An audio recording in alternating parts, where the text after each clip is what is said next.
เลย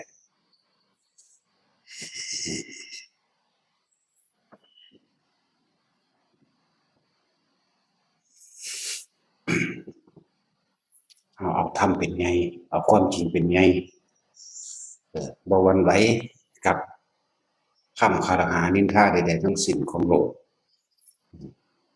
หรือว่าเอาทำเป็นที่ตั้งความจริงนั่นแหละเอาความจริงเป็นที่ตั้งเฮาเฮ็ดหยังก็แล้วแต่ในการบำเพ็ญบุญกุศลนี่เมื่อเฮาบ่เคยมีความคิดบ่เคยคิดในการเบียดเบียนทำร้ายให้ผู้ใดผู้หนึ่งเสียชีวิตและทรัพย์สินตลอดทั้งคนและสัตว์ทั้งมนุษย์และอมนุษย์นี่คือตัวความบริสุทธิ์ใจในการบำเพ็ญเพียรบุญกุศลบารมีก็ว่าไปก็เลยบ่ได้หวั่นไหวกับคำคารหานินทาหรือไผสิกล่าวตู่ใส่ร้ายใดๆเป็นเรื่องของผู้นั้นจึงบอกว่าสิเอาธรรมเป็นใหญ่คำว่าอธิปไตยสามอัตตาธิปไตยบางคนก็เอาความเห็นของเองตัวเองเป็นใหญ่โลกาธิปไตยคือเอาเสียงส่วนมากของคนส่วนรวมเป็นใหญ่แต่ว่าเฮาเอาธรรมาธิปไตยเป็นอิสระจากกองการกิเลสทั้งปวงเป็นอิสระจากความผิดและความถูกของคนทั้งโลกที่เขามาตัดสินว่าผิดว่าถูกเฮาสิเป็นอิสระนะบ่เข้าไปยึดว่าไผสิกล่าววางใดหนึ่งที่เฮามั่นใจที่สุดบ่เคยมีความคิดในการเบียดเบียนทำร้ายให้ผู้ใดผู้หนึ่งเสียชีวิตและทรัพย์สินตลอดทั้งคนและสัตว์งั้นไผสิกล่าววางใดก็สร้างความบริสุทธิ์ใจของเฮามันมีรับรองตัวเองอยู่ในนี้เฮาจึงบ่หวั่นไหวอาหารเด็ดเดียวแล้วก็เด็ดขาดพร้อมบ่ได้สนใจนะการแสดงธรรมต่างๆล้วนแล้วแต่เอาความจริงออกมาเว้ามาแสดงให้ทุกคนเห็นนะเห็นตามความเป็นจริงปราศจากประสบการณ์จริงในชีวิตจริงของเจ้าของเอง เห็นว่าจังใดนี่ไทบ้านพวกเจ้าพากันเฮ็ดแนวใดคนส่วนมากพากันกระทำม่านแบบใดบัดนี้มาฟังธรรมที่เพิ่นนำออกมาแสดงแล้วเปรียบเอาเทียบเอากับประสบการณ์เจ้าของเองนั่นแหละคำว่ากุศลธรรมาหมายถึงกุศลธรรมทั้งหลายตามความเป็นจริงกุศลคือความฉลาดและเป็นประโยชน์ต่อผู้อื่นต้องประกอบไปด้วยความไม่เบียดเบียนทำร้ายผู้ใดผู้หนึ่งเสียชีวิตและทรัพย์สินตั้งคนเราเรียกว่ากุศลธรรมนำผลออกมาคือสุขายะเวทนายะสัมปยุตตามีความสุขเท่านั้นเป็นไปมีความสุขไปโดยท้ายเดียวเรียกว่าสัมปยุตตาถ้าอกุศลธรรมเดกุศลธรรมะแล้วอกุศลธรรมะก็เป็นทุกขายะเวทนายะสัมปยุตตาอันนี้ได้เห็นผิดศีลธรรมผิดคุณธรรมอยู่แล้วคำว่าผิดนี่แปลว่าเบียดเบียนทำร้ายให้ผู้ใดผู้หนึ่งเสียชีวิตและทรัพย์สินทั้งคนและสัตว์นี่เรียกว่าอกุศลธรรมาก็เป็นทุกขายะเวทนายะสัมปยุตตาธรรมาแหละอาจจะว่าสิ่งที่พวกเขาเห็นอยู่ก็ได้เบียดเบียนผู้ใดเห็นไปเลยบุญหรือบาปหรือเรียกว่าบุญกุศลที่พวกเขาพากันเห็นอยู่เดี๋ยวนี้เขาเห็นเนี่ยคือได้ตอนที่เขามีชีวิตอยู่เลยว่าได้ไปได้ตอนตายอันนั้นเป็นการรับผลนั่นแหละวิบากนั่นแหละบ่แม่นว่าคนตายแล้วจังทำบุญหาสิได้บุญบ่แม่นแบบนั้นสิพาเฮ็ดให้เบิ่งเป็นตัวอย่างอยู่เดี๋ยวนี้แหละแต่ละคนคนเฮามันกระทำสิ่งใดมีความเคยชินในการคิดนึกถึงเรื่องกุศลมันก็เกิดกลายเป็นผลเป็นบุญให้เกิดความสงบร่มเย็นในตัวเองตอนที่มีชีวิตอยู่นั้นถ้าคนเฮาชินในการอกุศลเป็นบาปอกุศลนั่นเวลาเขาชินแนวนั้นเมื่อเขาตายแล้วความรู้สึกของเขากับพวกนี้มันก็ไปนรกของมันเองส่วนผู้ทำเป็นบุญกุศลกับบาปอกุศลนี่เองมันก็ไปตามมันสิสร้างไว้ตอนที่มีชีวิตอยู่บ่แม่นตอนตายแล้วจังสิไปเฮ็ดให้กันได้นั่นแหละเหมือนกันที่พวกเฮาเฮ็ดให้เบิ่งเป็นตัวอย่างแล้วมันหาก็มีคนตายพวกเฮานั่นมันเลยมันเลยบ่ทันได้เว้าเป็นตัวอย่างได้ทุกอย่างต้องมีเหตุนะนี่แหละเฮาได้เหตุแล้วพระบวชมาได้แค่3เดือนตายให้เบิ่งนะกูได้เฮ็ดให้เบิ่งบัดนี้นะนั่นแหละจังว่าบัดนี้มันผิดคนที่บ่รู้ความจริงผิดจากความเชื่อของเขาเฮานี่บ่ได้สนใจว่าไผสิว่าแบบใดแต่เฮาเห็นไปตามความเป็นจริงว่าเป็นแบบนั้นแบบนี้แน่นอนอยู่แล้วแล้วก็บัดนี้ก็บ่ออกจากบทพระไตรปิฎกเลยล่ะบ่ออกจากสิ่งที่พระพุทธเจ้าสอนไว้พร้อมนะนั่นแหละจังว่าคนตายหรือว่าไอ้ยกตัวอย่างเช่นพระอัญญาโกณฑัญญานี่เพิ่นตายบ่มีไผเผาเด้พระอรหันต์ได้เพิ่นตายปานนี้บอกเข้าใจอีกอย่างหนึ่งพระอรหันต์ได้ตายไผเผาไผไปสวดกุศลาให้ผู้ใดไปจัดงานศพให้ผู้ใดไปประกาศคุณงามความดีอีหยังให้ได้เสียชีวิตวันที่เท่านี้เวลาเท่านี้เป็นบุคคลผู้สร้างคุณธรรมและประโยชน์ให้แก่ชาวชุมชนเป็นคนหมู่มากไปประกาศจังซั่นแหละไปเผารอญาติบ่เอาศพไว้จักมื้อเสียเงินจักบาทบ่เนี่ยบ่ได้เสียเงินเด้อล่ะหลังจากนั้นเพิ่นเป็นอาวุโสเพิ่นก็บ่มีว่าเพิ่นเฒ่าแล้วบ่มีแรงแสดงธรรมหยังคือหมู่แล้วก็เลยต้องปล่อยให้พระโมคคัลลาภาษาริบุตรบ่ต้องมายุ่งยากวุ่นวายกับการทำความเคารพนอบน้อมแด่พระผู้อาวุโสเพิ่นเลยออกปลีกตัวเองไปอยู่ผู้เดียวโดยลำพังผู้อุปถากเพิ่นก็สร้างนั่นจังซั่นแหล้วเวลาสิอาบน้ำสร้างก็สีไฟลุกขึ้นหอบก้อนหินหน้าตั้งไว้ข้างไฟนั่นแหละกะว่ามันร้อนแล้วก็ใส่ไม้งัดก้อนหินกึ่งลงไปในน้ำเข้าไปห้องบอกพระเพิ่นถึงเวลาสงน้ำแล้วเจ้าค่ะแปร่นอยู่นั่นล่ะ เนี่ยก็จังซั่นบาดเพิ่นตายเพิ่นก็ยืนลำพึงระลึกนึกถึงคุณพุทธเจ้าหรือเพิ่นอปทานว่าเออวิชา3เราก็ได้สำเร็จแล้วอภิญญา6เราก็ได้สำเร็จแล้วแม้ปฏิสัมภิทาเราก็ได้สำเร็จแล้วเราตั้งปรารถนามาแต่เบื้องต้นนะปุเรภพชาติใดหนอเพิ่นก็รู้ระลึกไประลึกไประลึกไปเดี๋ยวก็เพิ่นก็สละอุปทานถิ่นเหลือแต่อปทานแค่ว่าเว้าระลึกความหลังให้ฟังว่าได้บำเพ็ญเพียรมาแบบนี้กระทำมาแบบนี้สร้างคุณงามความดีมาแบบนี้จนถึงที่สุดได้สมความปรารถนาแล้วได้เป็นผู้ตรัสรู้แล้วซึ่งนิพพานนั่นบัดนี้ถึงการเวลาแล้วข้าพเจ้าจะขอลาพระองค์พระศาสดาสัมมาสัมพุทธเจ้าเพิ่นยืนพิงโขดหินหน้าถ้ำนั่นแหละหัวเขาสั่งจึ๊กลงบุบหน้าลงเลยเด้อตายให้เผานั่นเขาเจ้าสร้างของเขาเจ้าเองเด้อเพิ่นสร้างมาของเพิ่นเองบุญกุศลทั้งหลายถึงที่สุดจนถึงพระนิพพานแล้วไผเผาเดี๋ยวนี้ซุมื้อนี้มีพิธีหลายอันหลายอย่างซุมื้อนี้เนาะที่เฮาเห็นนั่น งานศพแม่นเจ้าสิมีเงินบ่มีเงินก็สร้างแต่ว่าด้วยความเชื่อและเชื่อไปตามประเพณีและเชื่อบุคคลที่สมควรจะคือคนเฒ่าคนแก่พาเฮ็ดมาแบบนั้นแบบนั้นเออเลยพากันเฮ็ดตามกันมาแต่ว่าแฝงเข้ามาอีกมีการเออตั้งให้กลุ่มคนกลุ่มหนึ่งอย่างเช่นอสมหรืออิหยังก็แล้วแต่สิตั้งขึ้นมาในหมู่บ้านเพื่อเป็นการหากินผู้นี้เอาค่าเต้นเด้อเอาค่าเต้นค่าเก้าอี้ค่ากางโต๊ะกางนั่นแล้วก็จัด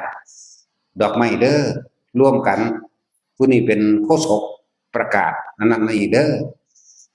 แล้วก็มีการเอาศพไปนานๆแล้วก็มีความเชื่อว่าวันอังคารเผาบ่ได้มันแข็ง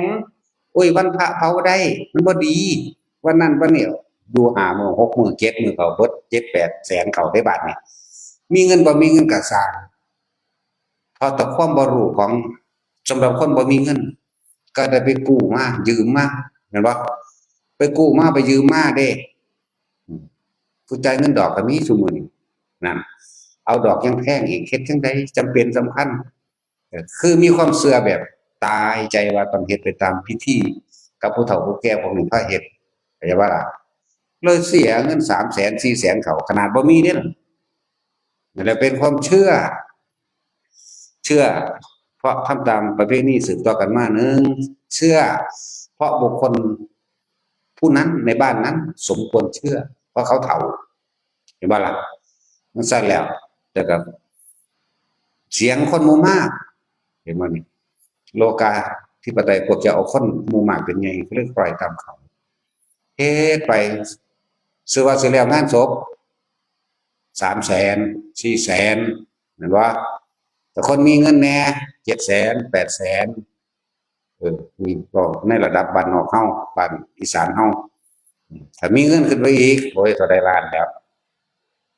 นี่คือความเชื่อว่าเออเชื่อว่าแม้กระทั่งตายแรกๆอะจูดบังกะโพกบ่ยิงปืนบ่เคาะล้อตะกี้เอิ้นเคาะล้อเคาะล้อปังๆๆแล้วก็ยิงปืนแก๊ปโป้นั่นว่าจูดบังกะโพกแน่จูดอันนี้แน่หรือตีนี่อิหยังก็ซักให้มันดังๆบอกทางไปสวรรค์ดูจังซั่นแล้วมันแต่มันง่ายปานกูบ่เฮ็ดแหมกูก็ฆ่าคนคักๆซะก่อนว่ากูตายซุมยิงปืนบอกกูไปสวรรค์นี่เด้อยิงขึ้นเทิงฟ้าแม่นบ่ล่ะจังซั่นแหล้วนี่คือความเชื่อซึ่งไม่ใช่ความจริงบุญและบาปมันสร้างไว้ติดไว้ในใจในความรู้สึกในความสำนึกในสัญญาไว้เรียบร้อยแล้วบัดนี้ก่อนที่สิตายคนเฮามันสิมีนิมิตเกิดขึ้นเรียกว่าคตินิมิตคติแปลว่าทางไปนิมิตแปลว่าจุดมุ่งหมายหรือนิมิตหมายหรือสิ่งที่เห็นนั่นแหละจุดหมายนิมิตนั่นไปหันคนที่มักลักปลาขอนเขาก็สร้างลักเป็ดลักไก่ลักหงลักผักลักหญ้านั่นอันนี้นำเถียงให้ทั้งหน้าเขามักลักเห็นนั่นอิหยังอยู่พอเอาได้เอาไปเบิดก็เกิดความเคยชินจ้ะคนพวกมักอัน อย่าคิดได้ว่าความชั่วอย่างอื่นสิบ่เกิดขึ้นแม้กระทั่งแค่คำโกหกคนฉีดตัวหน้าฉีดตัวหลังคำพูดหน้าคำพูดหลังไม่ตรงกันความชั่วอย่างอื่นแน่นอนบักหลายอยู่แล้วล่ะไปหาแอบเบิ่งเขานั่นนี่กันลักจกนั่นนี่กันขี้โกงนิดๆหน่อยๆเอาไปตลอดเออมันสิเห็นภาพต่างๆว่าตัวเองถูกไล่ห้องอ้าเขานั่นแหละนิมิตตัวนั้นสิเกิดขึ้นคติคือทางไปเจ้าสิไปตามนิมิตหมายนั้นนิมิตหมายนั้นจุดหมายนั้นเจ้าไปแน่ตายซ้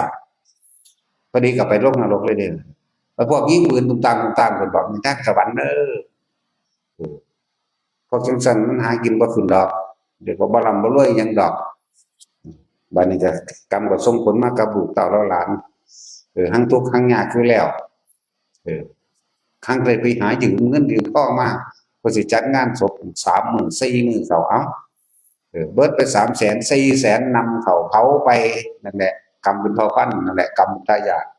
คนที่เกี่ยวของสมรู้ร่วมคิดร่วมกันรับกรรมไปนำกันเด้แค่ว่าล่ะนั่นแหละรับแบบนั้นว่าคนเฮามันขึ้นอยู่กับตอนที่เฮามีชีวิตสั่งสมจนเกิดความเคยชินอุปนิสัยโจรอุปนิสัยพาลก็เป็นไปตามโจรตามพาลที่เจ้าของเฮ็ดทุกอย่างมันมีเหตุบัดนี้คนที่ไปทางดีก็อุปนิสัยไปในทางสั่งสมบุญกุศลมักช่วยเหลือผู้นั้นผู้นี้โดยบ่ได้หวังหยังหรือขนขวายในทางอันทำให้เกิดบุญทำเกิดกุศลขนขวายไปในทางที่ไม่เป็นไปด้วยความเบียดเบียนทำร้ายให้ผู้ใดผู้หนึ่งสิ่งกับทรัพย์สินขนขวายเป็นทางที่เป็นประโยชน์นี่บ่มีผลข้างเคียงโดยการเบียดเบียนให้ผู้ใดเดือดร้อนดอกชักจูงชักชวนคนเข้าวัดเข้าว่าฟังธรรมชักจูงชักชวนทำบุญมหันแนะนำมหันเด้อเพิ่นปฏิบัติดีเด้อนะชักจูงชักชวนเพื่อให้สวดมนต์บทนั้นบทนี้เด้อคำสอนพระพุทธเจ้าแบบนั้นแบบนี้บทนี้มันเดินป่าเด้เป็นการผูกมิตรเป็นบทแห่งเมตตาเด้อให้เมตตาเด้อนี่วิยาวัจจะไม่บุญมันเกิดจากการผูกคอยทั้งบุญช่วยเหลือคนผู้อื่นเฮาบ่มีทรัพย์สมบัติอื่นหรือบ่มีก็สร้างบุญมันเกิดจากการใช้กำลังแรงของเจ้าของเองนี่เรียกว่ากุศลธรรมาสั่งสมไปตอนเป็นคนที่เบื้องต้นมันต่อมาก็บุญนั้นเกิดจากการให้ทานโดยตนเองนะบุญนั้นเกิดจากการสวดมนต์โดยตนเองบุญเกิดจากการภาวนาโดยตนเองมีต่างหากพวกนี้เรียกว่ากุศลธรรมาพวกนี้ที่สุดท้ายก่อนตายเขาสังสมแนวใดมันชินแนวใดอย่างสันตะเดี๋ยวอย่างนั้นธรรมิกะอุบาสกเราเป็นคนขวายทั้งบุญซอยเหลือคนทุกข์คนยากเราให้ท่านเรามักฟังธรรมเรื่อยเลยของเราที่สุดท้ายแล้วคติทางไปของเราคือสวรรค์ภาพหมู่นางฟ้านางสวรรค์ซากลากขึ้นมาเราเห็นแน่ก็จังซั่นนั่นแหละมันได้ตอนเป็นคนที่บ่แม่นตอนตายจังสิได้ดอกจังว่าพวกเฮาทำตามความเชื่อบุคคลผู้สมควรเชื่อคือคนเฒ่าแก่ในบ้านในเมืองอันใดที่มันบ่เป็นไปตามจริงเฮาก็ละเลิกออกไปอย่าเฮ็ดให้คนที่อยู่เบื้องหลังลูกเต้าหลานเสียเงินเสียทองเฮ็ดง่ายๆคือหลวงพ่อพาเฮ็ดนี่จึงจากจะบอกให้ทุกคนว่าถ้าพวกเจ้ายังแค่คนอื่นเอาคนหมู่มากในบ้านเป็นใหญ่พวกเจ้าก็สิเสียเงินหลายแต่ละงานสิรุด2-3 แสนบ่ล่ะขนาดบ่มีแหมเนาะถ้าเฮามั่นใจว่า1สิ่งที่เฮาทำสมมุติว่าคนตายแล้วตายอยู่ในโรงพยาบาลนั่นแหละส่วนมากก็เดี๋ยวนี้ก็เอาไปตายในโรงพยาบาลให้เขารับรองให้โรงพยาบาลโรงพักเนาะมั่นใจแล้วว่า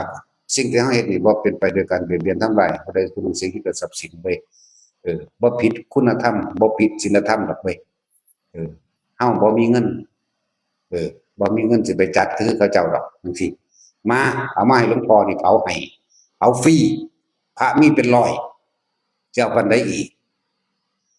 มาบ้านใกล้เรือนเคียงแถวนี้มาสิพาเฮ็ดบ่จำเป็นต้องสวดหยังนั่นแหละเขาให้ฟรีๆพร้อมบ่ได้เสียหยัง ท่าน4 สอบ5 สอบ150นึงดอกบ่ให้เสียอีกเสียในอีกมาแหวกแนวมาเบิ่งคนไผก็ดีนะมั่นใจว่าบ่เป็นการเบียดเบียนทำลายไผอยู่แล้วบ่ได้ผิดหยังละบ่ผิดคุณธรรมศีลธรรมหยังบ่ผิดมาโลดประมาณทางกฎหมายประมวลทางกฎหมายโรงพยาบาลได้เสียชีวิตไปแล้วเวลานั้นเวลานี้เลิกโรคนั้นโรคนี้แจ้งสถานีตำรวจแจ้งกองทะเบียน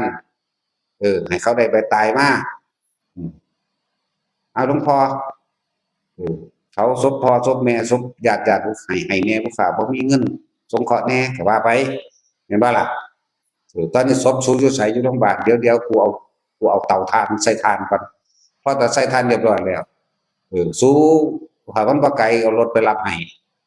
ถ้าว่ามันไกลก็สู้กระจ้างโรงพยาบาลมาเอาจัก20,000หรือ10,000 20,000ถ้าเขามาก็มาโลดเรียบร้อยแล้วเด้อเอามาเลยฮอดห่อผ้านั่นแหละเขาก็ขึ้นใส่ถึงเตาเผานั่นน่ะพระก็สิไปยืนเบิ่งให้อยู่ดอกเป็นพยานเป็นร้อยสาบลาบอยู่เนาะจุดเผาบ่ได้เสียเงินจักบาทจักว่าล่ะมาในเมืองอำนาจเจริญนี่ไปบ่มีเงินมาสิเผาให้เบิ่งบ้านใกล้ๆเรือนเคียงมื้อนี่มา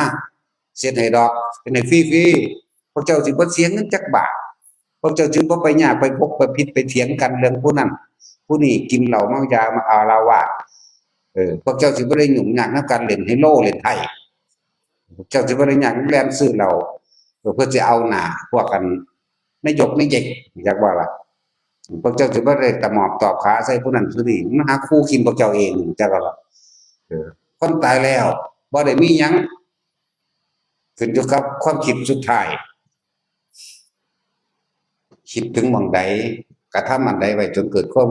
เคยชินคุ้นเคยย่อมเป็นไปตามกรรมที่กระทำไว้ก่อนที่สิตายบ่แม่นตายแล้วเคาะลงบุงฟังธรรมเด้อหลวงพ่อมาแล้วพระมาแล้วปล่อยพระรับศีลเด้อเคาะลงเบิ่งๆว่าล่ะบัดนี้หาถาดพระเข้าน้อยๆอย่างนี้เอาไว้หัวโล่งแน่เอาไปไว้ซ่านเหล้าแน่ซ่านเงินแน่ก็ว่าไปเนาะนั่นคือความเชื่อพวกเจ้าพระสวดนี้แล้วกินข้าวเด้อบาดสิไปกินได้ใจมันตายบ่บ่แห้งดอกนี่คือความจริงที่นำมาเล่าให้ฟังเชื่อบ่เชื่อก็สร้างแต่ว่าเฮาก็บอกไปตามที่เฮาเห็นนั่นแหละบ่ได้เสียเงินจักบาทพี่น้องเขาบ่ได้ผิดเถียงกันสมมุติว่าพ่อแม่ตายมึงตัวมึงได้บุญหลายผู้นี้มึงเลี้ยงแม่มึงเอาบังหันบังนี้ว่ากูก็บ่ทันได้หยังเด้มันเถียงกันตั้งแต่พันได้ตกภาษาทั้งถิ่นเอาเนาะนั่นแหละอันซั่นแล้ววันนี้พวกอันหัวดีหรือพวกอันมักเล่นไฮโลหรือบางพวกที่บ่เข้าใจหยังอย่าไปในวันอังคารมันล่ำเผาบ่ได้ผิดบ้านผิดเมืองแม่นบ่ล่ะมันซั่นตัวอุ้ยถึงวันพระ15ค่ำบ่ดีจักอย่างมันว่าเนาะโอ้ยไปบ่ได้เป็นจังสิตกภาษาพวกนั้นพวกนี้บ่ได้คะลงคะล่ำอีหยังมาสิเผาให้ใหม่คือเก่าซั่นแล้วจะเอาเท่าใดพระอยู่ในนี่บ่ให้เสียใส่ทองดอกอยู่นี่บ่ได้มาบวชมาเอาทองเด้หมู่ภิกษุสงฆ์บวชเข้ามาในนี่บ่ได้ว่ามาบวชเอากฐินบ่ได้มาบวชเอาผ้าป่าบ่ได้มาเอาซองขาวบ่รับงานศพบ่ไปไส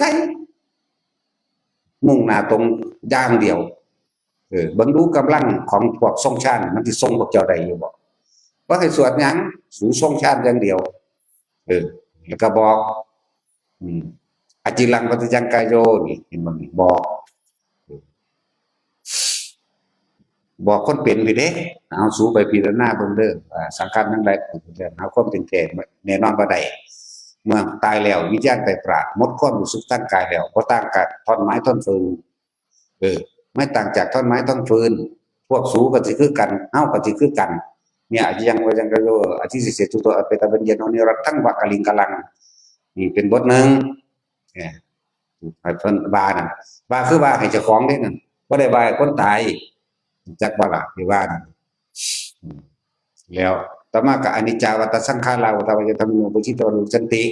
สังขารทั้งหลายตลอดความคิดนึกทั้งหลาย มีความหมุนเวียน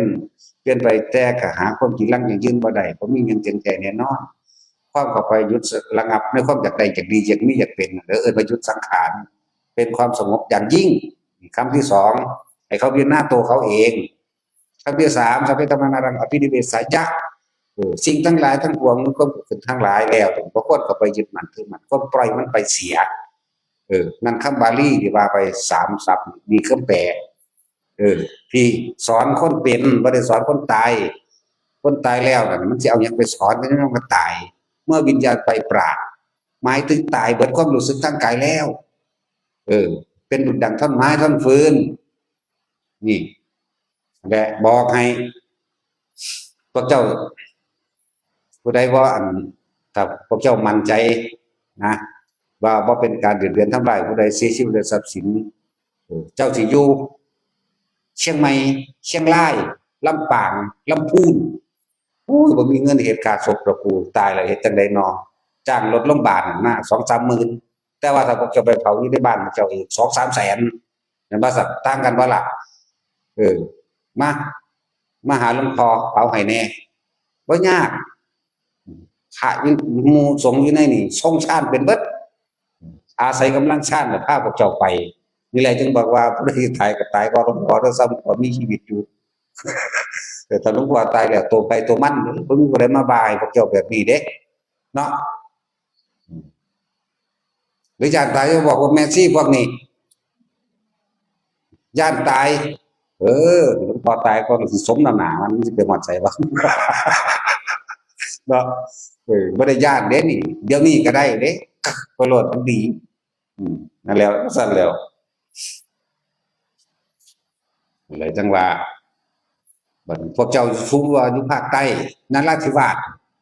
เนาะพังงาสงขลายะลามาถ้าไปเผาอยู่พุ่นมันเบิด 300,000 400,000เหมารถมาโลดมันก็เบิด 2-3 หมื่นเท่านั้นแหละมาฮอดนี่เอาหลวงพ่อเผาแน่เผายากหยัง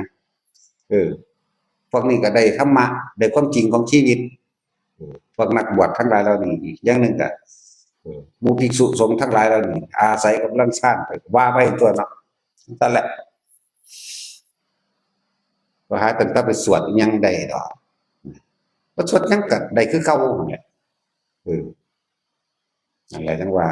มันก็แล้วอยู่นะเนาะคือเผาได้คือเก่าใหม่อยู่เด้เนาะเพราะว่าเผามันหรือผู้นั้นผู้นี้บ่มาบ่ใหม่บ่มีทางมาเผาผู้นี้ใหม่เบิดมันสิอ้วนใหญ่ปานใดมาจังแหละก็เฮาเฮ็ดอยู่ตอนนี้บัดนี้สิเป็นอันบ่แม่นเลียไล่เด้จักบ่คนขวายโดยบอกทั้งบุญตอนนี้เฮากำลังเฮ็ดเตาเผาค่าเหล็กเขาก็ซื้อมาละ20,000 กว่าบาทส่วนสร้างบ่ได้จ้างให้อันหยังบ๊อบบี้ตะกี้เอิ้นบักบ๊อบบี้เดี๋ยวนี้ก็เอิ้นคือเก่าแต่ว่าจะมาเอิ้นนำเด้มันบวชแล้วเอิ้นครูบาก็เอิ้นเอิ้นหลวงพี่ก็เอิ้นเด้อสิเอิ้นมีหยังก็เอิ้นไปแต่ว่าไปในทางพระนั่นแหละเดี๋ยวนี้ก็เอิ้นคือเก่าบักหามึงคือเก่าแหละคือเน้นต้นนี่หลวงพี่ต้นครูบาต้นนี่แม่นบ่ล่ะเน้นต้นอยู่คือเก่าอยู่เด้เวลาฝ่ามือใส่ก็ใส่คือเก่านั่นแหละซั่นแหล้วสร้างก็มีนั่นแหละเพราะใหญ่เล็กน้อยพอเล็กน้อยเป็นผู้พาไปซื้อของบนบุญเพื่อเฮ็ดเตาเผาบ่แม่นเมนแต่ว่าเฮ็ดเป็นเตาเผา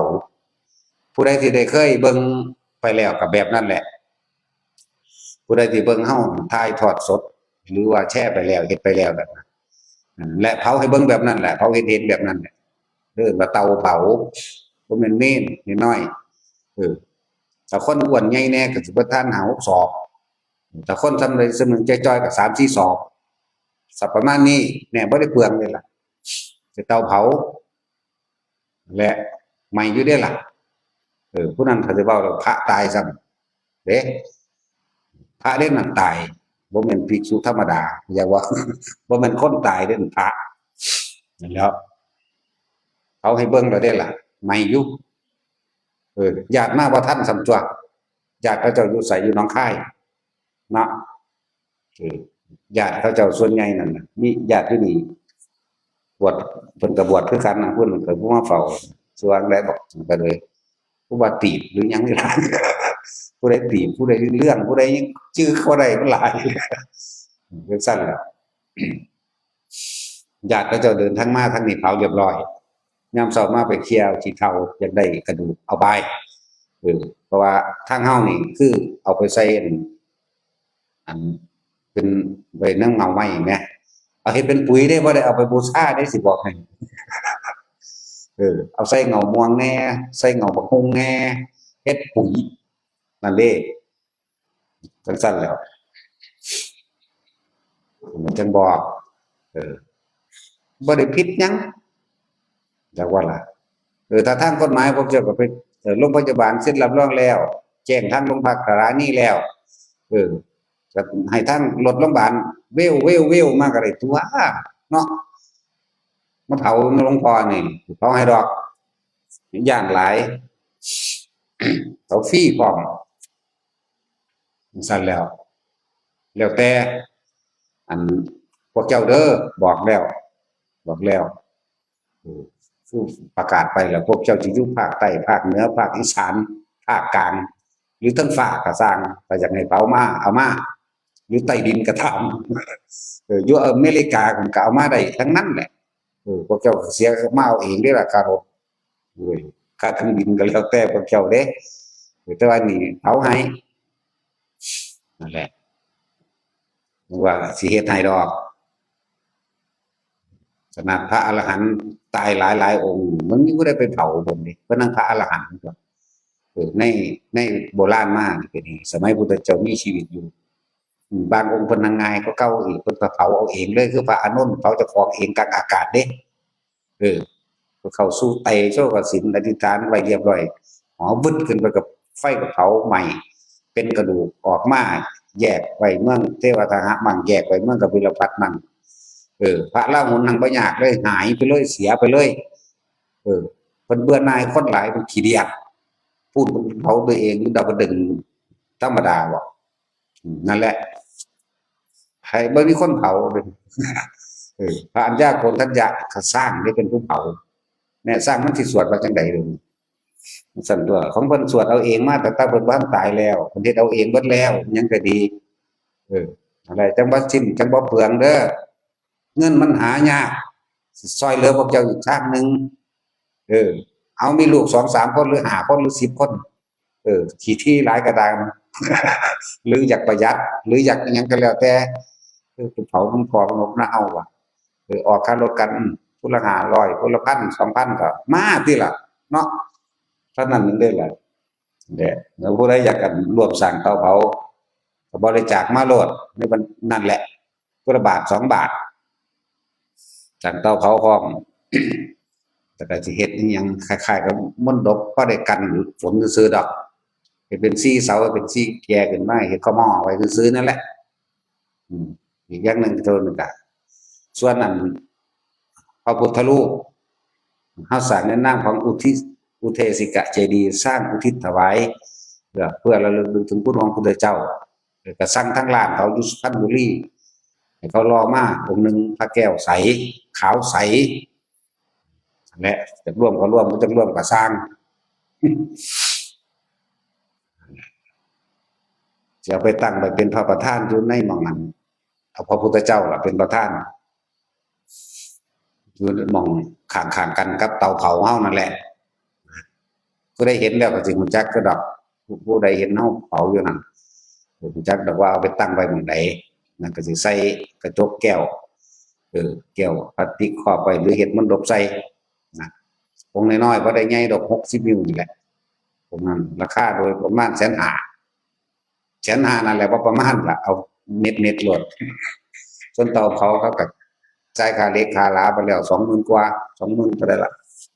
25,000หรือ16,000อิหยังเขานี่แหละประมาณนั้นผู้ใดอยากร่วมก็ร่วมมาอันใดมันเป็นประโยชน์ก็เฮ็ดไปบ่ต้องไปสนใจหรือผิดกฎหมายกับไผดอกเฮ็ดไปเลยธรรมสิปกป้องคุ้มครองเฮาเองคือความจริงกับความบริสุทธิ์ใจที่เฮาเฮ็ดเฮาบ่เคยคิดเบียดเบียนทำร้ายผู้ใดเสียชีวิตและทรัพย์สินเลย เออเฮาบ่เบียดเบียนไผแต่ว่าจะมาเบียดเบียนเฮาก็บ่ยอมคือกันเนาะเฮานี่ปฏิบัติธรรมนี่เฮาไม่เบียดเบียนทำร้ายใครหรอกแต่จะมาทำร้ายกูจักว่าล่ะเออก็เฮาบ่ไปเฮาอยู่กับหม้องแต่มาหาเฮาถ้าเป็นการเบียดเบียนก็ต้องปกป้องตัวเองเป็นธรรมดาซุมื้อนี้มันเถื่อนเออวงการสงฆ์ซุมื้อนี้เถื่อนเด้อเออบ่เถื่อนเฮาก็ต้องปกป้องตนเองได้นะเรื่องสั้นแล้วเห็นบอกมีทหารเรื่องพระเรื่องสงฆ์องค์เจ้าอยู่หั่นไปก็ดีบ่แน่จริงอยู่บ่ได้เด้เพราะว่ามันเถื่อนคนพาลมันหลายเรื่องสั้นแหละฉะนั้นเฮาต้องปกป้องตนเองต้องจิตใจกล้าหาญเด็ดเดี่ยวตายอยู่แล้วจักบ่สาเกิดมาหากินซ้ำตายซื่อๆบวชเข้ามาก็บวชไปตายแล้วบ่ได้บวชเป็นแมงหยังดอกเข้าใจบ่ล่ะเออ ตายเป็นคติตัวอย่างตายโดยอุดมคติมันก็สมคนตายมันนั้นเหตุโลดผู้ใดมาเงียนแมงเลยผู้ใดไม่เบียดเบียนเราไม่เบียดเบียนทำร้ายใครแต่เราก็ไม่ยอมให้ใครมาเบียดเบียนทำร้ายเราเช่นกันฟังดีๆเด้เขาบ่ได้ไปหาเรื่องเบียดเบียนแต่ก็แต่เขามาเบียดเบียนเขาก็ต้องตกตัวลักษณะนั้นคือเขาเห็นนั่นแหละสิ่งที่เขารักษาอยู่เนี่ยคือพระวินัยนี่แน่นคักเราเด้ทันเลยพระวินัยออกจังปันจะเป็นเรื่องผิดกฎหมายเด้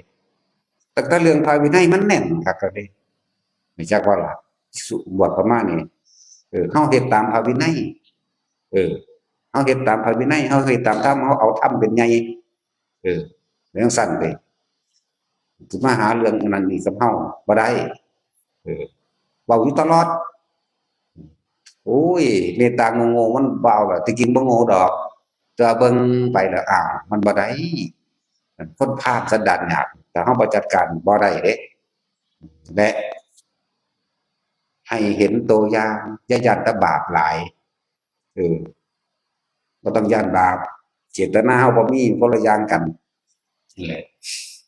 เว้าให้หมู่ภิกษุสงฆ์ทั้งหลายปกป้องตัวเองบ่แม่นว่าคนบ่เคยเห็นบ่เคยฮู้บ่เคยคลุกคลีกับเฮามาหาเรื่องแนวใดก็คล้อยตามไปนำเขาผมบ่ได้มาหาเขาเฮากินมันบ่ได้มาสร้างวัดซอยเฮาหญ้าต้นหนึ่งมันก็บ่มาลกซอยเฮาตัวเฮานี่ถางมือแตกปุ๊บหนามทั้งหนามทั้งหยังสารพัดทั้งเห็ดว่าล่ะเอาคนที่บ่รู้จักเฮาน่ะเด้อมาตัดสินเฮาเมียนอยากบ่ล่ะมาโลดกับกูนี่นั่นแหละมันสิมีอยู่แล้วบ่ต้องห่วงดอกคือเฮาผ่านมา30กว่าครั้งนี่เนาะอืมพวกนี้ว่ารู้จักหยังดอกรุ่นต้นฉบับเขาธรรมดาบ่เออสู้คือหยังนี่เด้ที่แรกก็สู้โดยสันติวิธีเอาไปมาห้วยมันเป็นคนพาลนี่หว่าตีนตอนนั้นตัวบัดไปเติมมันเลยสู้โลดแล้วมันบาปโลดว่านี่ผู้สั่งผู้นี้สิบาปเอาเองดอกแต่ผู้เขาเจ้าว่ามันบาปนั่นแหละถ้าอยู่นี่คือกันให้หาไม้เท้าไว้ไม้เท้าพระพุทธเจ้าอนุญาตไม้เท้าไว้เพื่อป้องกันตัวเองเด้จากสัตว์ร้ายอย่างว่าสัตว์งูขี้เข็บเออแต่คนมันใจสัตว์กับสัตว์ร้ายอย่างว่านี่เอาไม้ไผ่เด้อไม้ไผ่ตันๆมันก็อนุญาตไม้เท้าที่เกิดจากไม้ไผ่ก็ได้เลยง่ายๆเอาตันๆหนักๆจัก2 เมตรพอดีเลยฟาดกกหูมันโลดถ้าสัตว์ร้ายมาจักว่าล่ะเว้าความจริงเด้มึงมาเบิ่คือเก่าโลดกูอนุเคราะห์สงเคราะห์มึงคักแล้วบัดนี้กูสิให้เคราะห์มึงถ้าเกิดกูล่ะมึงมาบัดนี้นะเบิ่งแล้วบ่คือบ่อาจสามารถประสานสมานมิตรได้เฮาบ่เกลียดใครหรอกจักว่าถึงใครถึงผู้ใดสิเกลียดเราก็ช่างแต่เราไม่เคยเกลียดเขาหรอกแต่ว่าเฮาก็ต้องปกป้องในสิ่งที่เป็นธรรมครับแหละอันนี้เว้าเรื่องคนตายเด้อคนที่นั่นมันบ่ได้ไปได้บุญมันบ่ได้ไปได้หยังกับที่พวกเจ้าไปจัดงาน3มื้อ4มื้อนั่นนี่มันสิไปได้บุญหม้องใดตั้งไพ่ไฮโลก็เล่นเต็มอยู่การพนันเออเราก็เกิดขึ้นฆ่างัวฆ่าควายอีกหรือฆ่าสัตว์ต่างๆหอยแครงแมลงผู้ก็สัตว์ทั้งนั้น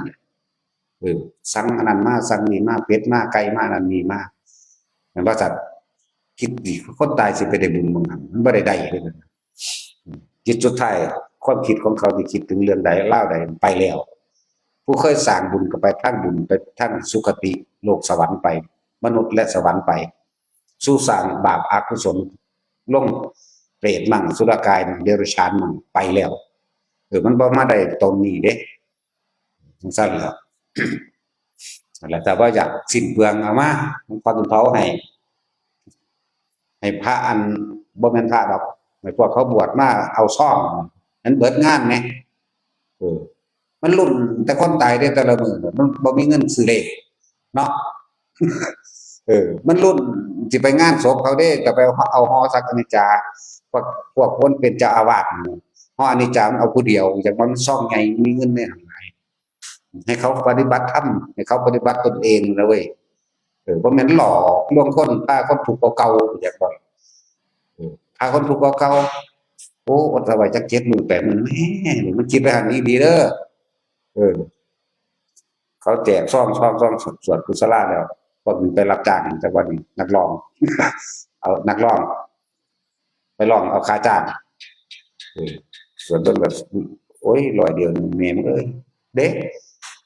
เห็นแล้วเด้แนวมันนี่ก็ดีบ่คุ้มเลยว่าซั่นเอ้าออกแห้งแม่มึงได้บ่คุ้มของเฮามีแต่เอาคืนให้มีแต่เอาให้หลายกว่าเก่าคนที่ตายเฮ็ดอยู่นำบ้านถ้าเฮาก็ให้เงินเฮาก็บ่เคยไปเอาเลยนั่นแหละถ้าจากม่วนไปมีเหล้าอย่าหวังว่าสิไปมีเหล้ามียามีการพนันมีเหล้ายาประเภทผิดพระวินัยบ่ไปเฮาบ่ได้ไปเฮ็ดเอาเงินไผจังซั่นเขาลบนับถือบ่นับถือก็สร้างแม่มึงเด้อันนั้นเนาะแล้วแต่หีแม่มึงเด้มึงหั่นหมาสิแม่มึงนี่พอคือจังซั่นแหละเป็นตามีคนมาม่วนอยู่บัดนี้ม่วนก็บ่ไปเด้บ่ได้สะออนไปเด้พูดแนวทางพุทธเจ้าวางไว้แล้วเฮ็ดนำผู้นั้นพระวินัยพุทธเจ้าบัญญัติไปเบิดแล้วพระธรรมเพิ่นบอกทางเบิดแล้วให้เขาไปสู่ความจริงให้เขาไปเห็นความจริงให้เขาไปฮู้ไปเห็นนั่นนี่นรกสวรรค์ก็เห็นเอาเองมาแล้วเห็นมาเบิดแล้วจนกล้าเว้านำออกมาแสดงนี่พระเหตุคนแถวบ้านมื้อนี้พวกเจ้าบ่มีเงินมาก็ต้องเอาให้พวกเจ้าก็เหลือเงินไว้ใช้ในครอบครัวพวกเจ้าแม่นว่าล่ะให้มันเบิดงานในอันพวกบ่รู้จักฝึกหัดปฏิบัติธรรมเนาะมันรอลุ้นแล้วผู้นั้นสิตายผู้นี้สิตายมันเป็นกกเป็นเหล้าเด้บ้านนั้นตายเอิ้นนี่เด้อเพราะว่ามันน้อยเด้แต่ละบ้านมี2มี3มันบ่ครบ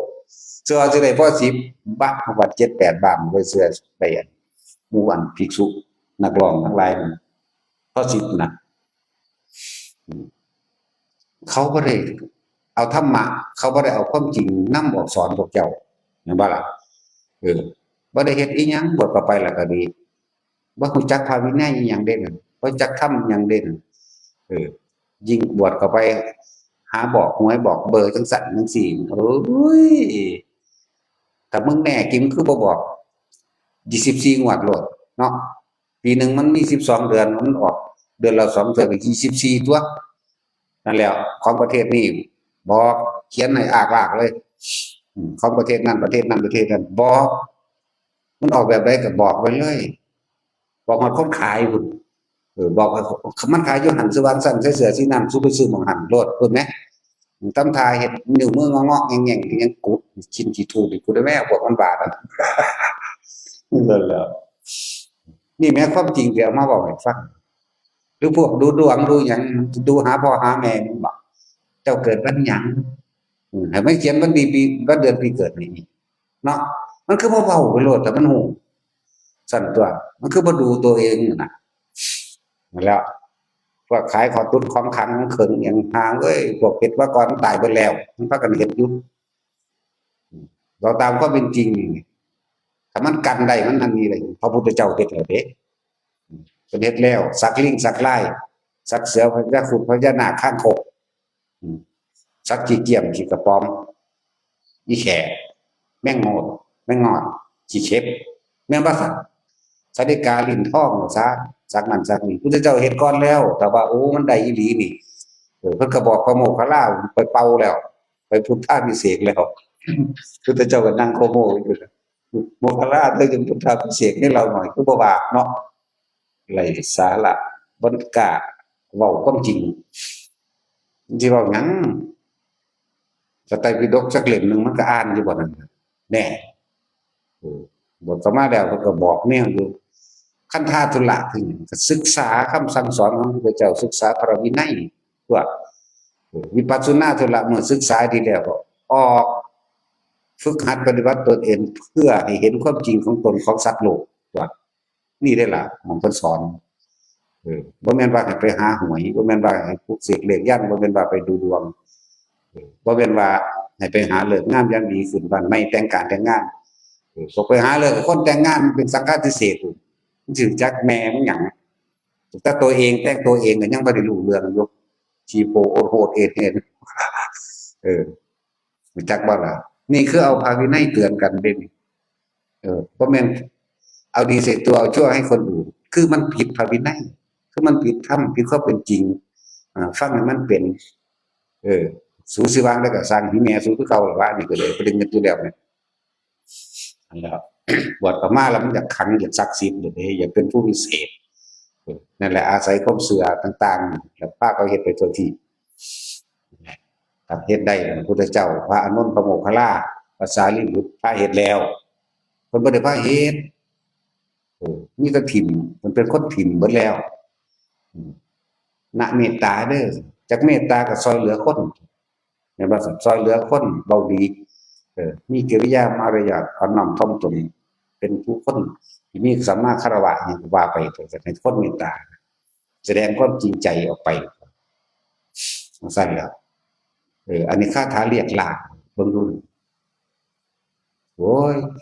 มีแต่เงินเด้อมันเรียกได้เฮ็ดลาบนี่เด้อเอาถุง80เอา100ก็ว่าไปบ่ว่าแต่ลาบแล้วก้อยก็ได้เนาะโคเล่ซกเล็กต้มขมซั่นแหล้วยังสิไปคุมเอาของผู้อื่นอยู่แม่นบ่ซั่นเมตตาหาแม่มันบ่เมตตาไปคุมเอาของผู้อื่นมันต้องให้เขาตัวจังสิแม่นพระพุทธเจ้ามีแต่ให้เพิ่นทิ่มสละเบิดแล้วคาถามหาอำนาจสิอำนาจหยังแม่นบ่ล่ะมีแต่อำนาจแห่งเมตตาเท่านั้นเด้ที่ให้โลกนี้อยู่ได้ยืนยาวหรือสั้นลงก็ดีเมตตานี่เด้เป็นเครื่องเฮ็ดให้หมู่สรรพสัตว์ทั้งหลาย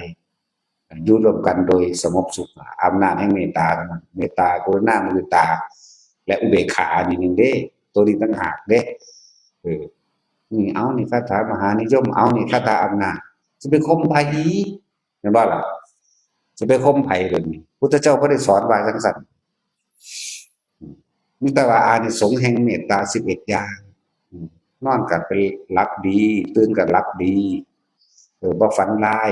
เพิ่นก็ไล่ไปพุ่นเด้ล่ะบ่ตายด้วยยาพิษบ่ได้ตายด้วยหอกดาบปอบคมแล้วแหลมยาพิษไม่ตกเขาตายไม่ตกไม่ตายด้วยน้ำบ่ได้ตายด้วยลมบ่ได้ตายด้วยยาพิษบ่ได้ตายด้วยอาวุธต่างๆตายเพราะสิ้นอายุนึงเด้ล่ะเท่านั้นอานิสงส์แห่งการเมตตาก็ดีก็บอกไปนี่มหาอำนาจมหาอำนูนจะอำนาจไปใส่อันนี้ได้เฮ็ดให้คนมียศถาบรรดาศักดิ์และร่ำรวยขึ้นว้าวมันว่าไปเนาะพระพุทธเจ้าเพิ่นรวยที่สุดแล้วเพิ่นก็ถิ่มออกมาแล้วเพิ่นจะไปหายศถาบรรดาศักดิ์ให้ไผจะไปเอาอำนาจหยังให้อีกเพิ่นถิ่มแล้วก็สิ่งเหล่านั้นก็เฮ็ดให้สัตว์วุ่นวายตายเกิดและเฮ้ยยังกระดอกกระเดียอุตส่าห์เกิดมาหากินซ้ำตายโอ้ยกูก็เงิดหลายเนาะหาลางคนนี่นะเนาะพอยังพอเนาะเป็นเงิดบ่อันเขาพากันเฮ็ดหยังหั่นเขาพากันเฮ็ดหยังหั่นป๊าดโตพระเป็น100คนใส่บาตรเป็นพันเขาพากันเฮ็ดหยังหั่นเงิดคือหยังนี่อุกอันคือเบิดคำสิเว้าเนาะเชิดอัพเลยเฮาต้องหุบปากบ่จักเอาหยังมาตอบกับมันอีกเงิดหลายเขาเฮ็ดหยังหั่นบัดนี้โอ้ยมันสิมันรู้จักสิบ่มันเฮ็ดหยังแสดงว่าบ่เคยเฮ็ดเด้เป็นตาเงิดว่าซั่นปานนั้นว่าเกิดในเมืองไทยเมืองพุทธซั่นพุทธอีหยังพุทธในทะเบียนบ้านซื่อ นั่นแหละพุทธแท้ๆต้องรู้แจ้งเห็นจริงตามความเป็นจริงนี่คือพุทธจังสิแมนเอาความจริงออกมาเว้าพุทธแปลว่าผู้รู้ตามความจริงรู้อย่างรู้ธรรมเนี่ยพุทธธรรมพุทธันรู้ธรรมคือความจริงรู้แจ้งเห็นจริงตามความเป็นจริงในสิ่งทั้งหลายทั้งปวงธรรมะก็คือเรื่องราวความจริงของทุกชีวิตสรรพสัตว์นั่นเองธรรมะนี่แปลว่าเรื่องราวความจริงของทุกชีวิตสรรพสัตว์ถ้ามีความโลภคิดแบบนี้เมื่อบ่ได้ดังใจโลภเด้โกรธโมโหมันว่าสั่นฆ่ากันตายหลงฆ่ากันตายหลายอย่างไม่หันแหละจะคิดแบบนี้จะกระทำแบบนี้พูดแบบนี้มีอารมณ์แบบนี้จะเวียนว่ายตายเกิดแบบนี้มีความเกิดก็ต้องมีความบ่เกิดจังซั่นคิดแบบนี้เป็นทางออกจากทุกข์ก็ทำไปตัวการสร้างบุญกุศลแบบนี้ให้เฮาสงบได้เย็นได้การทำสมาธิเห็นจิตตั้งมั่นทำแบบนี้ผู้บ่ทำสมาธิมันสิสงบจังไดผู้บ่เคยทำสมาธิบ่เคยฟังธรรมมันสิไปรู้จักทิพย์จักแดนอีหยังแต่ส่วนมาเข้าวัดโอ้ยเขายังเป็นคนบาปคนหนาอยู่เขาจะปล่อยว่างบ่ได้ไปบ่ได้ดอกไปยากนั่นแหละคือความจริงของชีวิตเจ้าก็เลยยากอยู่จังซั่นแหละทั้งทุกข์ทั้งยากทั้งลำบากทุกข์ยากลำบากตลอดอนันตกาลแต่ก่อนพวกเจ้าบ่เคยฟังแนวนี้นั่นแหละสิยากจนหรือร่ำรวยสุดท้ายแล้วทุกคนเกิดแค่หากินซ้ำตายการกินของคนก็กินแค่อิ่มบ่ได้กินเกินนั้นกินแค่อิ่มเจ้าสิหาอิหยังกระดอได้โลกนี้อาศัยพึ่งพาซึ่งกันและกันถ้าอยากให้เกิดความสงบสุขมีเมตตาถ้ารักตนเช่นไรควรรักผู้อื่นเช่นนั้นมีกรุณาเวลาตกทุกข์ได้ยากตัวเองก็ต้องการความช่วยเหลือถ้านั้นเราก็ต้องช่วยเหลือบุคคลผู้อื่นมุทิตาเพื่อความยินดีเสมอร่วมกันกับเวลาเห็นเขาเฮ็ดนั่นเฮ็ดนี่เห็นเขาเฮ็ดดีเฮาบ่มีโอกาสได้เฮ็ดนำก็สาธุร่วมยินดีนำดีใจนำตัวไม่อิจฉาไม่ริษยาคำว่ามุทิตาตัวบางอย่างบ่อาจสามารถสิลือลังได้ต้องมีอุเบกขารองรับนี่ต่างหากอำนาจที่ทำให้สัตว์โลกอยู่ร่วมกันได้โดยสงบสุขสันติสุขก็ว่าไปตัวนี้ต่างหากหรือว่าอำนาจบ่แม่นอำนาจไปข่มเหงคนอำนาจแห่งเมตตาและอานิสงส์แห่งเมตตาก็ว่าไปนั่นแหละบ่ตายด้วยน้ำบ่ตายด้วยอาวุธคุณของเราแล้วคุณไฟตลอดทั้งยาพิษตายโดยหมดอายุเท่านั้นแล้วก็มีสุคติเป็นทั้งไปนี่ต่างหากนี่มีบ่หาแต่เว้าลึกล้ำหยังดอกเว้าเรื่องอันงานศพแต่พวกใดบ่มีเงินมันยากมาเผานำหลวงพ่อมาเผาให้ดอกพวกเจ้าสิอยู่ไกลปานใดถ้าพวกเจ้าคิดมันเด้อพวกเจ้าสิขาดทุนจังได๋ก็บ่ได้หม้องใดก็คิดเอาตัวคืออยู่พังงาอยู่สงขลาอยู่นราธิวาสเผาอยู่นี่ผมหมดตั้ง400,000บัดจ้างรถเข้าไปสัก3-4 หมื่นมันคุ้มกว่ากันเนาะตัวเอาศพมาทิ่มไปแล้วเมื่อโลดก็ได้ยากหยังเอาทิ่มไปแล้วเมื่อโลดเมื่อนำรถที่เหมามานั่นแหละบ่ซั้นก็เบิ่งจูดในจักหน่อยก็ได้แล้วแต่อันนี้เผาเองดอกจังซี่ตัวก็เดี๋ยวพวกเจ้าสิพุทธเชียงใหม่เชียงรายลาวลำปางสุโขทัยนครสวรรค์จันทบุรีอยากมาก็มาติเนาะโอ้ยเว้ามาบ่ทุกจังหวัดแล้วเด้นี่ผมบ่มีเงินเผาอย่างนั้นเลยว่าก็พากันมาติเหมารถอันโรงบาลมาเอาเผาให้แน่ทิ่มไปก็ไปเลยเมื่อนำรถนั่นแหละเนาะเว้ยเฮาหาเฮ็ดให้คักปานนี้เลยหยังก็ดีเนาะเพื่อให้เห็นนี่จังซั่นแหละบ้านใกล้แถวมื้อนี้บ่ได้เสียเงินจักบาทดอกมาโลดถ้าบ่มีรถก็ใส่ล้อหนูมาเอาสุกมาแต่พอใหญ่พรตายก็บอกบักอามใส่รถมาโลดโทรมาหาหลวงพ่ออันเตรียมฟืนให้พอใหญ่พรตายแล้วได้โรงบาลนั่นเดี๋ยวกูเอาอันเตาเผามากูเอาถ่านใส่ก่อนวันนี้จักหน่อยใส่4 ศอกพร้อมแล้ววันนี้เด้อน่ะมาโลดจะเป็นเงินไผ มาฮอดก็โยนขึ้นรถพวกนี้ก็อ้าวมีตู้เผาเฮาก็เท่านั้นตัวเตาเผามันมีอยู่แม่นคือเผาถ่านหรือเอิ้นเตาเผาจั่งซั้นแหล้วอย่าไปเงิดในคำเว้าของคนนั่นน่ะในเมื่อเฮาบริสุทธิ์ใจว่าบ่ทำร้ายเบียดเบียนไผบ่ผิดประเพณีบ่ผิดใดๆทั้งสิ้นแต่มันผิดใจคนซื่อๆจักว่า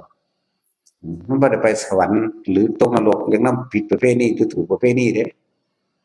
ตัวเองเฮ็ดไว้แต่บ่ทันตายอยู่เด้หม้องมันสิไปหรือสิมาแนวใดก็ดีแล้วตัดสินตายนี่ใกล้ๆนึงตัวแต่ว่าอย่าไปย้านคนบ้านเจ้ากับพวก2-3คนสั่งพวกเฮาอยู่แล้วบ่สั่งกูฮักกูคือหยังนี่ท่าเผาสูตัดสินตายจังสิก็ทางโรงบาลเซ็นให้แล้วนะไปเอาเองดอกก็ได้ตัดสินถ้าเราเป็นผู้ขับรถเฮาบิณฑบาตเฮาก็ไปเอาศพแล้วมาเผายากหยังเนาะตัดสินเอ้ยนั่นแหล้วสิไปยากอิหยังผู้ใดตายก็เผาให้เบิดเลยนี่บ่มีเงินบ่มีทองหยังอย่าไปคิดยากในเมื่อมันบ่ไปเบียดเบียนทำร้ายผู้ใดเฮ็ดโลดสิเอาปานใดอีกเดี๋ยวนี้นั่นแหละอานุภาพของพระพุทธเจ้าล่ะอันนี้จังอานุภาพแห่งความจริงอานุภาพแห่งธรรมเมตตาอานุภาพแห่งสังฆเมตตาแผ่ลงมาแบบนี้เอาความจริงไปเปิดเผยกับเจ้าเอิ้นว่าเอาธรรมเป็นใหญ่ธรรมราชาธรรมิกราชเอาธรรมเป็นใหญ่เอาความจริงเป็นใหญ่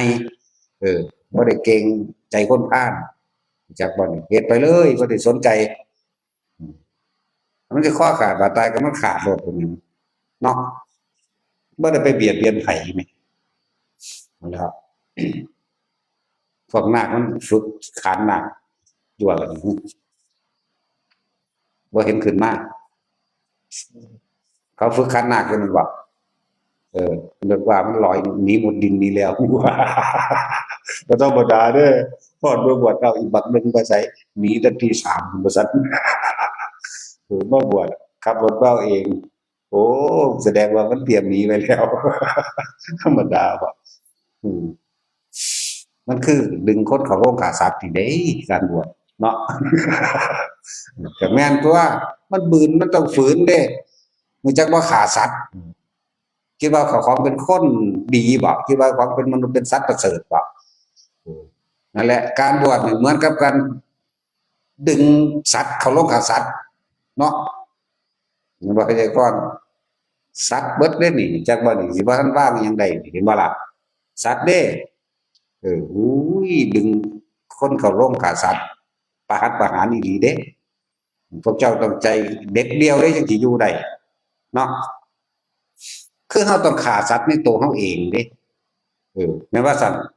พวกเจ้ายังมีความข้องเกี่ยวผูกพันกับเมียแหน่กับลูกแหน่กับนั่นกับนี่แหน่เพราะซั่นสิเอิ้นฆ่าสัตว์บ่สัตว์แปลว่าผู้มีความคล้องอยู่เกี่ยวอยู่ในตัณหาหรืออุปาทานคือความอยากของเจ้าของเองถ้าพวกเจ้าอยากเบิดความเป็นสัตว์พวกเจ้าก็ต้องฆ่าสัตว์ในตัวเองตัวบ่ได้ผิดเด้นี่หรือไผสิว่าผิดก็แล้วแต่ฆ่าความเป็นสัตว์ในตนเองฆ่าตัณหาอุปาทานคือความอยากคือความยึดความข้องความเกี่ยวความหยุ่งความเหยิงความเป็นคนจักว่าเพราะฉะนั้นสำราญคนก็โลกฆ่าสัตว์คนแปลว่าวุ่นแปลว่าว่ายวุ่นวายในความอยากได้อยากดีอยากมีอยากเป็นจะมีการลักคนขี่ขาและข่มขืนข่มเหงสารพัดเป็นเหตุเป็นไปพวกเจ้าต้องฆ่าสัตว์ด้วยตนเองออกทั้งได้ตัวนั่นแล้วตัณหาตัวเดียวละสัตว์ไปเลยอยู่ในเจ้าของเองว่าเฮาเว้าคำหยาบติหยาบก็หยาบสำหนังงัวหนังควายนั่นแหละนั่นแหละเว้าความจริงเบิดล่ะจะก็จริงไปจริงมันคือว่าล่ะเนาะแต่พวกปฏิเสธบ่ได้เอาหน้ามันเกิดมาแค่เพียงตายนี่ว่าไปเกิดหากินแค่ซ้ำตายอยู่ธรรมดาสักไงมันได้ก็ป้องกันตายบ่ได้หมอมันสิผ่าตัดเก่งมันได้ก็สร้างมันก็ผ่าความตายให้ได้อยู่บ่มีแต่ผ่าตายนักกฎหมายมันคือบ่ออกป้องกันตายผู้แน่มาสิใหม่มึงเนาะมีแต่มาออกมาเพื่อสิข่มเหงคนตำรวจก็คือบ่จับความตายให้แน่คือมีแต่ไปจับกินเงินกันเองอยู่เนาะแม่นบ่สัตว์โอ้ยว่ามาละศูนย์ว่ะ อืมคือว่าจับความตายไว้อย่าให้มันตายเนาะอันนี้มีแต่ฆ่าการตายแย่งเงินแย่งทองแย่งบุตรตำแหน่งอำนาจเฮ้ยมันซั่นแล้วพวกกันอีกหลายร้อยสงไขจังสิได้มาเป็นไส้เดือนได้กิ่งคือตลอดทั้งปวงธรรมดาก็เอาเถอะหน้ามึงกินเงินพวกประชาชนคนหมู่มากเงินหลวงเงินแผ่นดินพวกเป็นหนี้แผ่นดินบ่ธรรมดาเด้อให้มึงรวยไปเถอะมึงรวยไปตายนั่นแหละก็กินอิ่มเขากันละกับเฮาเนาะบ่กล้าว่านอนป่านอนดงกับเฮาดอกสวะสวางอยู่พวกนั้นบ่ได้ย้านเขาฆ่าเนาะกอดเงินอยู่หั่นแหล้วกอดเงินกอดตำแหน่งกอดเก้าอี้อำนาจมันจะฆ่าตัวตายตัวอำนาจนั่นแหละอำนาจทั้งโลกล้วนแล้วแต่ฆ่าเจ้าของตายเบิดนี่ตายจากความเป็นคนตายจากความเป็นมนุษย์เหลือไว้แต่สัตว์เดรัจฉานสัตว์นรกเท่านั้นหนึ่งเด้พวกนั้นจากว่าล่ะนั่นแหละพวกนักบวชจังว่าดึงเขาลงฆ่าสัตว์ให้มันได้สัตว์ในความเจ้าของเองจักว่าล่ะเวลาเขาด่าไอ้สัตว์อย่าไปเขียนได้เด็ดหลายชนิดแต่ว่าถ้าไอ้เหี้ยเนี่ยมันเป็นชนิดเดียวจำกัดพวกเนาะว่าเลือกเอาใครจะเป็นยุ่งใครจะเป็นปวกมันหลายแต่เขาด่าเขาว่าไอ้สัตว์ง่ายสัตว์พวกอะไรได้เนาะนั่นบ่ล่ะนี่เราเรื่องพวกมันเด้อ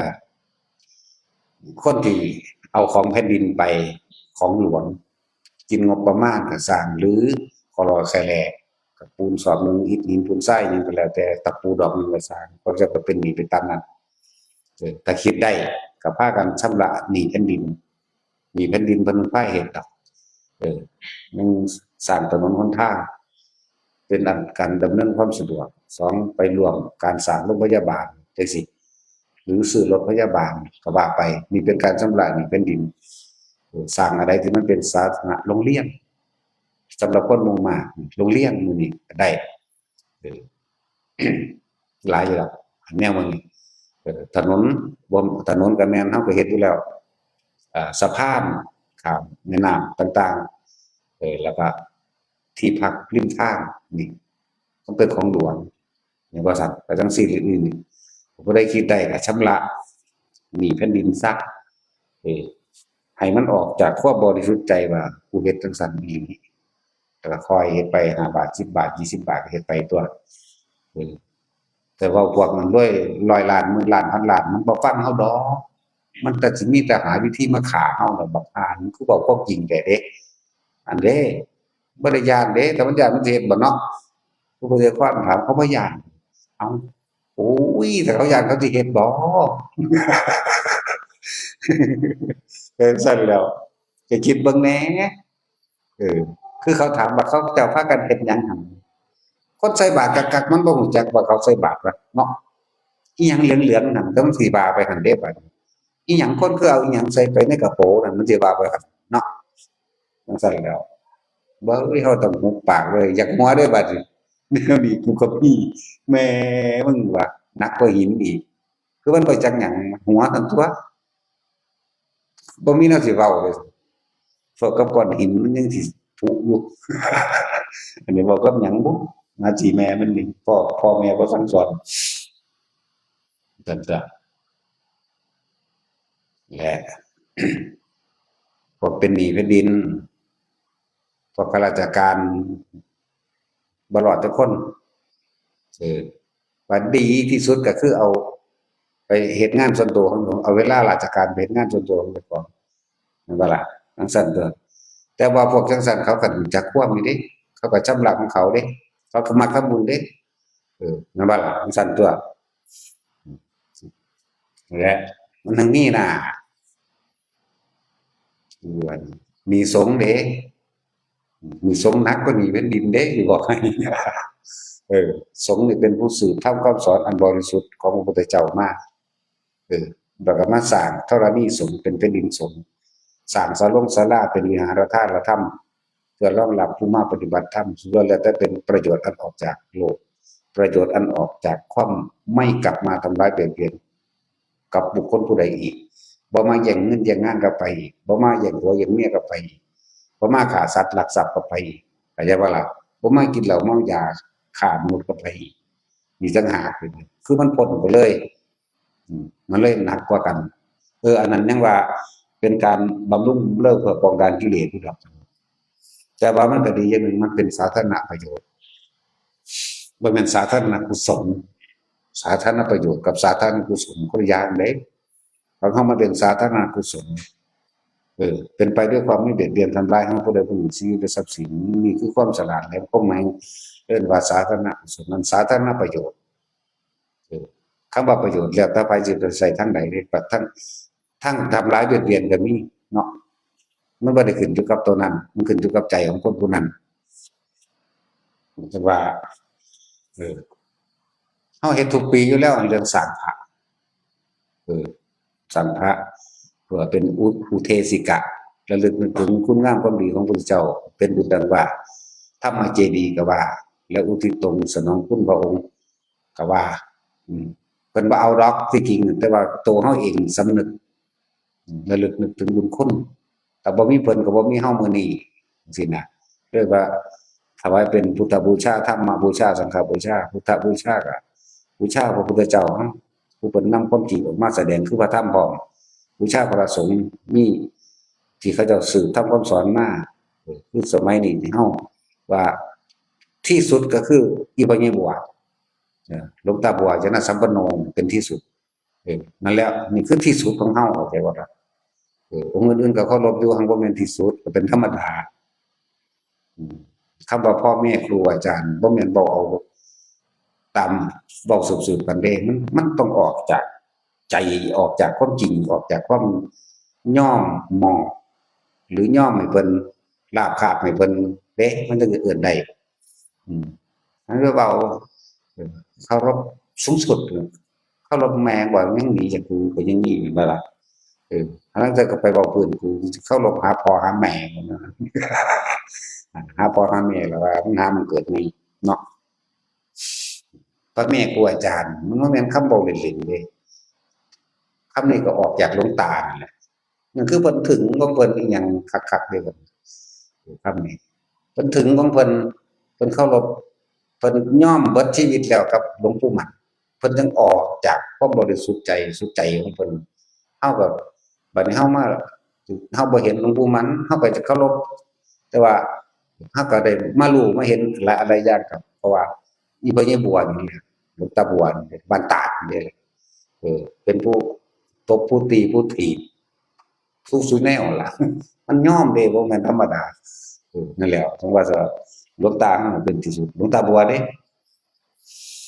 แล้วอันครั้นล่ะแต่ว่าสั่นก็บ่มีเฮามื้อนี้คือกันเลยเฮ็ดการสร้างอาจจะเอิ้นว่าชำระหนี้สงฆ์ก็ว่าชำระหรือชำระหนี้สงฆ์ก็ถูกต้องเพราะสงฆ์เป็นผู้รักษาพระธรรมนี่พระวินัยนี่ตลอดทั้งวัดว่าอารามทั้งหลายนำสืบธรรมคำสอนรับใส่ธรรมส่งต่อธรรมมาถึงเฮาได้เอิ้นชำระหนี้หมู่สงฆ์ก็ว่าหรือบูชาคุณของพระพุทธเจ้าตลอดทั้งพระธรรมให้เห็นสัจธรรมหรือความจริงมันจึงมีการเฮ็ดทุกปีนั่นแหละสิไปพุ่นนี่นะโมมันว่ามันสิเก็บเงินไว้สร้างพระได้พอ20บาทนั่นน่ะพุ่นอยู่วัดป่าหุบใหญ่อภากาโลพุ่นนำหลวงพ่อพระอาจารย์ดร.นนท์อภากาโลพุ่นล่ะนั่นแหละกับหมู่เพิ่นเคยมาอยู่นำเฮาอันหนึ่งเพิ่นหลายๆอย่างนั่นแหละก็เลยให้พวกเฮาไปภาวนานำเพิ่นนำมันก็เป็นที่เหมาะสมสัปปายะดีวนอยู่หั่นเท่าใด6องค์หรือ7หรือ8องค์นี่แหละก็นิดหน่อยผู้หนึงนี่น่ะบ่แม่นเน้นสิมาเด้สิกากเล่นละโมนั่นแหละถ้าผู้ใดอยากไปก็ไปหม้องที่มีผู้รู้จักเรียกว่าปกป้องคุ้มครองกันได้นี่ไปหม้องจั่งซั้นเพิ่นก็สิเบิ่งดูแลเฮาเองในหลายๆอย่าง ความปลอดภัยจากความบ่เข้าใจซึ่งกันและกันความปลอดภัยหลายๆอย่างนะพระอาจารย์นนท์จากเพิ่นก็เป็นผู้ปฏิบัติดีปฏิบัติชอบผู้หนึ่งเด้อาจารย์นนท์นั่นน่ะจากว่าล่ะเพิ่นมาอยู่นี่แหละอาจารย์นนท์อาจารย์แหลมแม่เพิ่นก็อยู่นี่แหละยินบ่ฮู้หูนั่นก็เลยแม่อาจารย์แหลมอยู่นี่แหละเออยันบ่ยินดอกเฮ็ดเวียกเก่งคนเฒ่ายังเฮ็ดอิหยังก็ดอกเนาะขาก็บ่ดีหูก็หนวกอีกเออแต่ว่าอยู่ในร่มใดก็เอาเถอะเอาพอใจส่ำนี้อย่าหนีออกจากกายอย่าหนีออกจากลมหายใจคือไอ้ว่าชื่ออะไรครูบาตีบบ่ผู้ตายเมื่อกี้นี่นะชื่อว่าตีบบ่รู้สึกว่าเรื่องชื่อว่าตีบนะชื่อว่าตีบเพิ่นบวชแค่3 เดือนหนึ่งเด้ก็มาฝึกอันนี้แหละทรงฌานเจริญฌานโดยอานาปานสติรู้ลมหายใจเข้าออกนะนี่เฮาเว้าเฉพาะของผู้เพิ่นเป็นพวกเฮาเห็นเองนะมันฝึกของเพิ่น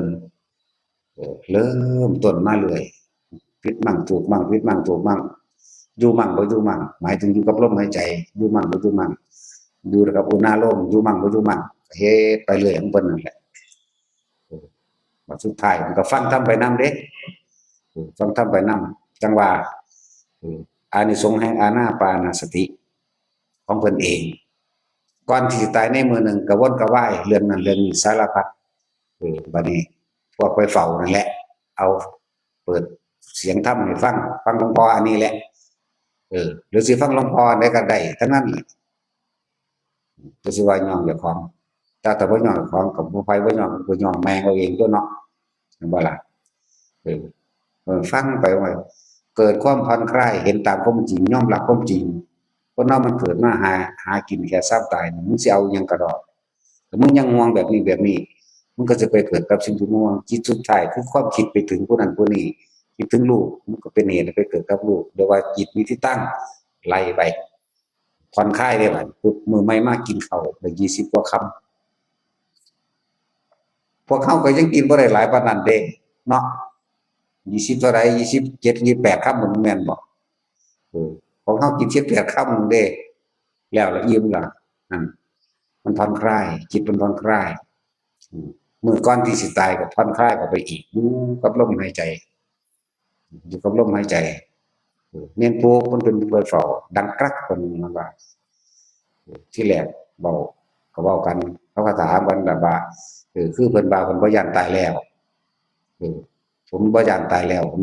หายห่วงนั่นนี่แล้วผมบ่มีความกังวลแล้วอยู่ในลมหายใจอยู่ไปเรื่อยๆถึงเวลาเท่าใดล่ะคือว่าหลวงพ่อมารับแล้วซั่นเสียงเปิดประตูก๊อกแก๊กเข้าไปหั้นบ่มีคนเข้าไปมีแต่เสียงเพิ่นก็หลับตาลงก็เสียงดังคึกคักๆ2-3 บาทแต่ข้าตายซ้ำหลังจากตายแล้วสังเกตเด้อบัดนี้ผิวพรรณผ่องใสจังก็ตายโดยอานาปานสตินี่ผิวพรรณของเพิ่นเองผ่องใสแล้วก็นิ่มผ่องใสใครจะไปเยือนได้เหมือนเดิมทั้งที่เอาไปแช่ใส่ห้องเย็นไว้นี่ก่อนที่เอามาเผานี่คือพวกเขามาเตรียมเตาไว้ซะก่อนเตรียมเตาเตรียมถ่านไว้ซะก่อนทั้งนั้นก็จะพึ่งเด้อว่าทั้งนี้เอาเตาถ่านใส่เรียบร้อยซะก่อนจังเอาออกมานั่นแหละอย่างหนึ่งแต่ว่าโดยคนที่ตายในลมหายใจ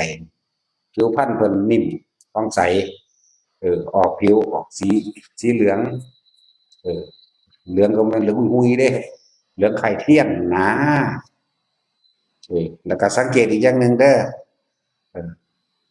น้ำมูดน้ำพูดน้ำหนองไม่ไหลออกทางจมูกไม่ไหลออกทางหูไม่ฟูมฟายออกทางปากเข้าใจว่านี่ถ้าคนอื่นทั่วไปนี่บ่มีการฝึกบางทีมันก็ไหลออกทางปากหั่นบ่มันขึ้นไหลออกทางปากออกทางจมูกต้องเอาบักนุ่นยัดจมูกหูดังไว้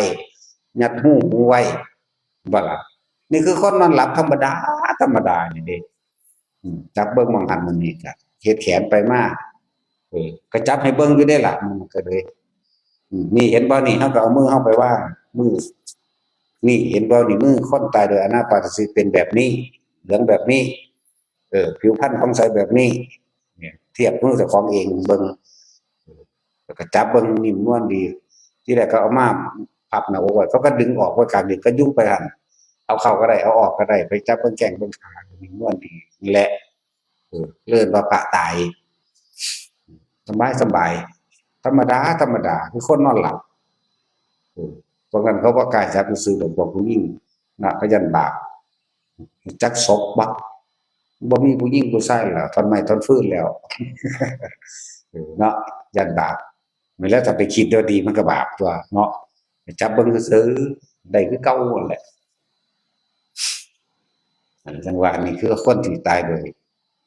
อานาปานสติที่เฮาเห็นตะกี้เฮาบ่ทันได้เว้าไปมันบ่มีประจักษ์พยานเนาะอันนี้มีศพเป็นประจักษ์พยานให้เห็นแล้วเผาก็เผาให้เบิ่งแล้วบ่ได้เอาผู้ใดไปสวดไผมีแต่บอกสอนเจ้าของเด้อนั่นอาจิรังวัตยังกายโยนี่สอนเจ้าของเด้อนี่ลังคนพวกนี้เกิดขึ้นมาแล้วสุดท้ายแล้วบ่มีหยังที่ยั่งยืนเมื่อเบิดความรู้สึกทางกายก็บ่ต่างจากท่อนไม้ท่อนฟืนเด้อทุกคนเกิดมาต้องตายนี่เขาแปลบาลีละอันนี้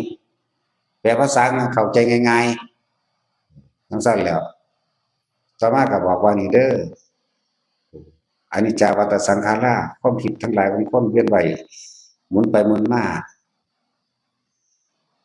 หาความจริงลังยืนบ่ได้ดอกแหละความเข้าไปสงบระงับดับสังขารหมายถึงหยุดความคิดได้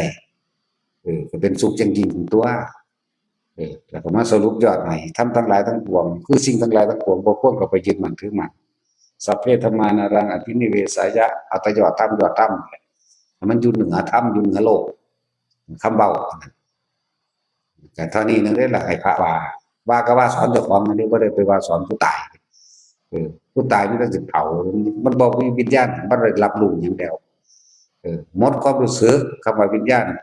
ณกายส่วนวิญญาณใจก็อย่างหนึ่งจากว่าล่ะนั่นแหละเอาสมาทาน